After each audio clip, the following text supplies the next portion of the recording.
So it's been 7 years, this journey from January of 2017 to date. Trial International has been in the forefront of this. We'd like to know, what do you make of the decision of the court?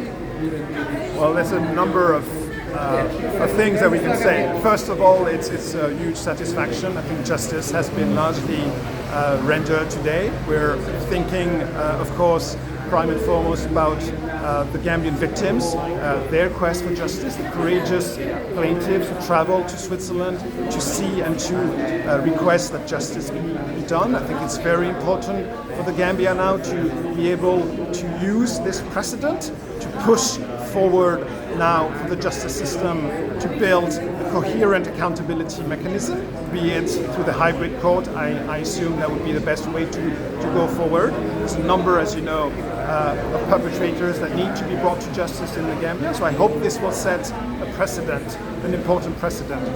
The second point that I want to make, I think, is a signal that through this case has been given also to the wider world. We have a former Minister of Interior who now has been sentenced for crimes against humanity. I think it will send a signal to other minister-level perpetrators that one day they will be also prosecuted for the crimes that are being committed in Ukraine today, in Gaza, in Myanmar, in Sudan, and elsewhere.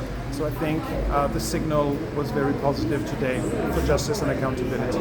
What is the next step for Trial International in your fight against impunity, especially in the Gambian situation? So we've been working on a number of Gambian cases. There was, of course, in November last year, the conviction of a member of the Junglers by law, sentenced to life in prison for his participation in killings in the Gambia. There will be normally in September a trial in the United States against Michael Correa, another member of the Junglers who's prosecuted there for torture. We've been involved in all of these cases, but we also see the accountability issues through the prism of complicity in some of the crimes committed in the region. There's a case ongoing against a Swiss businessman who participated through the Westwood company that is probably well known in the Gambia in the pillaging of rosewood from the Casamance region. I think he did quite a lot of business with Yahya Jammeh. So we're also asking that justice be done in the domain of economic crimes related to the Gambia. So these are the next steps for us on the Gambia. We have a number of other cases ongoing in Switzerland and elsewhere that concern other parts of the world. So unfortunately, considering the state of the world, I think we'll have a lot of work coming up in the years to come. So one of the questions that the victims were asking or are interested in is the compensation that was awarded to them by the courts. Yes. What is the procedure for them to be able to get this, since Usman Sonko is going to prison and is in Switzerland and the victims are in the Gambia? So how does the compensation situation work for them? Oh, that's a complicated issue. First of all, the verdict is not final. It can be appealed. It will be appealed. So we'll see what comes out after the appeal proceedings.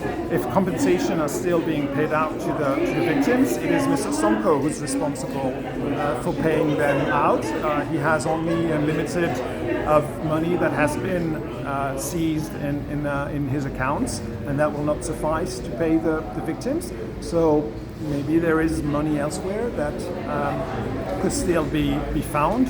But otherwise, it is not Switzerland who will pay out the compensation. So I fear that at the end of the day, there might not be full compensation paid to all of the victims. Thank you very much. Thank you for this.